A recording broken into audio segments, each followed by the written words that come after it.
Welcome back to Below the Belly Button with me, Juliet MD, and welcome to our first installation of Real People. Today we're going to talk to Winsome. Winsome has a beautiful daughter who is a junior in college. She's also an Olympic grade runner. She has a son who just finished his first year of college, but who's definitely on his way to Wall Street. And years later, here comes Whitney. So we're going to talk to Winsome today about what it's like to have children who are years apart.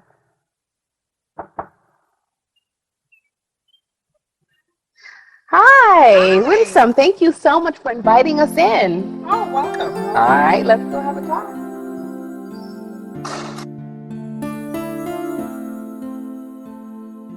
So, Winsome, welcome to our show, and thank you so much for agreeing to talk with us. Oh, thanks for having me. So, my first question to you is, how old were you when you had baby number 3?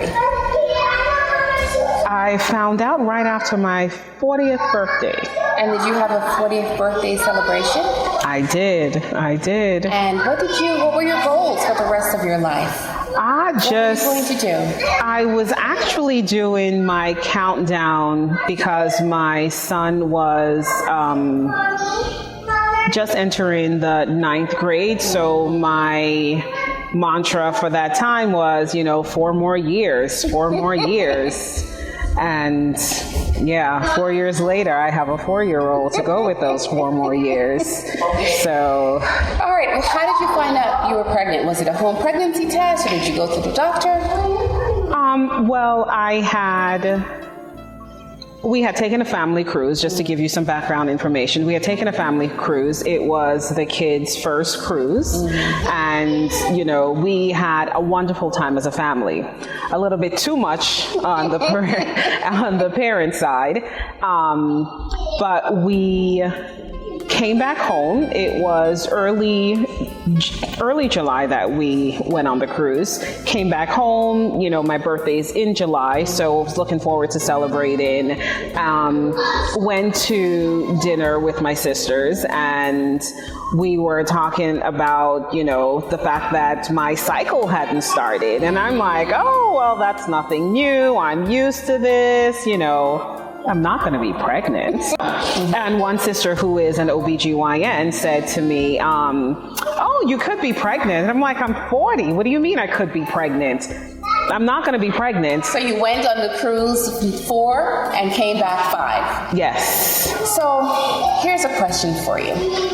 You're 40, you're celebrating, you're looking forward to your freedom. The pregnancy test is positive. What was your first emotion?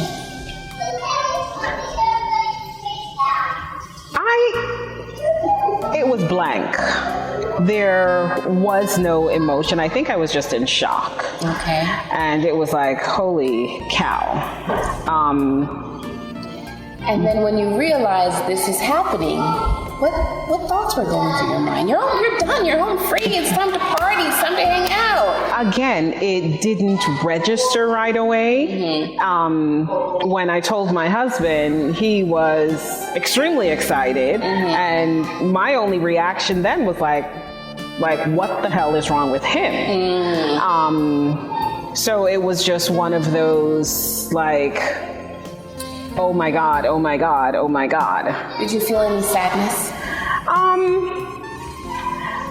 I would say as it became more real to me, like when my doctor's appointments started, that's when it was, holy crap. I actually had the conversation with one of my doctors. I said, I don't think I'm happy. And she said, she's like, it's okay. She's like, is it a new marriage? I'm like, no, it's the same old one. So, I have 2. They're almost, one is going off to college and the other one just started high school, but will be leaving soon. Again, just in shock. Okay. Now, it's hard to think and talk hypothetically, because once the children arrive, we love them, they become a part of our beings. And your daughter is gorgeous, by the way. Oh, thank you. Beautiful, fun, but energetic. If she wasn't here, what would you be doing with your life? And I call her my savior under my breath. I would never let her know. But I think in many ways she has saved us as a family, because I honestly don't know where we would be. Okay. Because I feel as if we had gotten to the point where, you know, we were becoming two ships just passing in the night. Okay. And being parents to a baby, a toddler, now just you have something that you have to work together with. Yes. Okay. So tell me about your schedule. So you live in upstate New York, but you work in Manhattan. You work in a school, and you have to be there at 7 o'clock in the morning. Yes. Tell me about that. That's kind of mind blowing, and I'm sure our viewers would love to hear. Yeah. It was reinventing the wheel all over again, because when I had the first two, I lived in Brooklyn. I was close to my parents, so I had that assistance.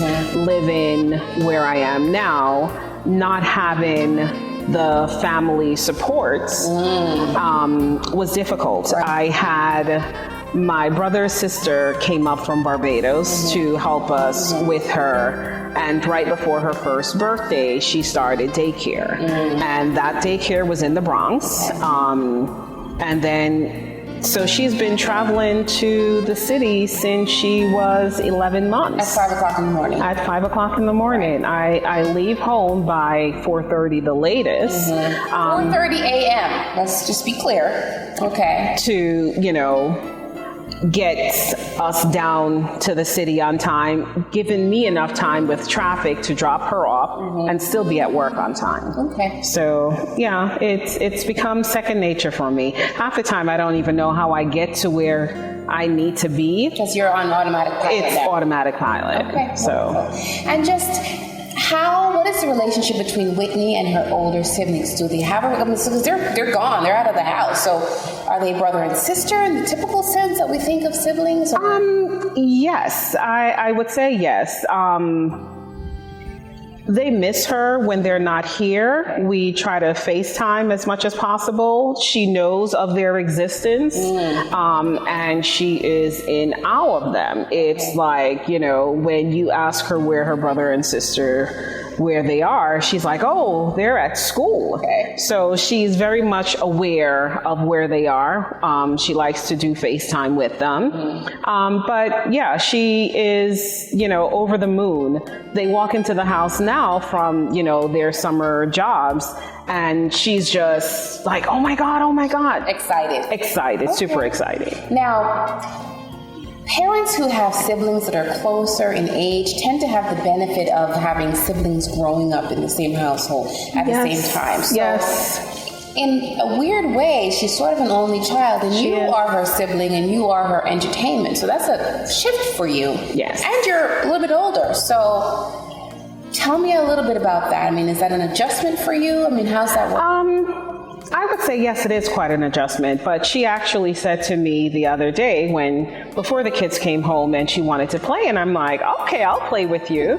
And she said to me, you can't play with me, you're my mom. And I'm like, okay, as long as we have that, relationship established. I said, but I could still play games with you. But she refused to play with me because I am mom and moms cannot play with her. So I think she's slowly allowing me into that side of her world to play with her, because moms don't play with kids. It's just not what we do.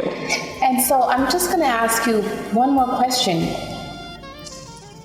From your experience, from your life that you're living now, what thoughts would you like to offer to families who have children who are years apart? With the last baby coming unexpectedly, a nice surprise. I mean, what words of wisdom would you offer them? Oh, I don't know if I have words of wisdom.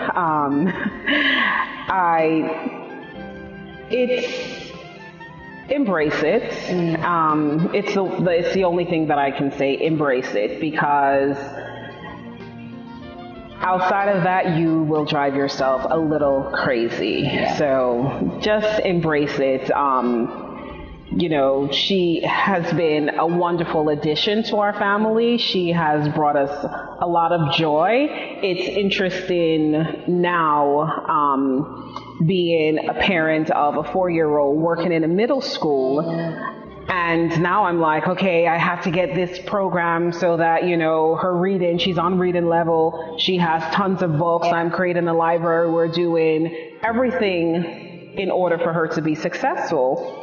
And the interesting thing is, I have two who are already, in my opinion, successful. They're both in college, doing very well.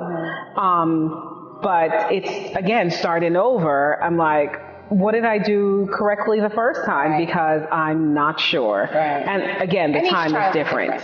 And the times are different.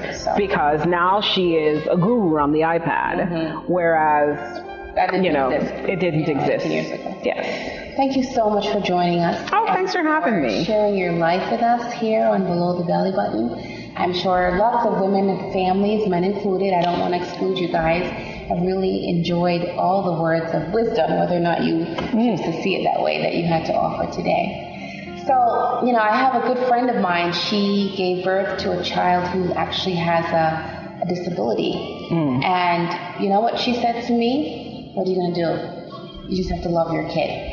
And I think that's sort of the same message that you have just sort of offered. Just embrace it. Yes, just embrace it. There you have it. Mass present.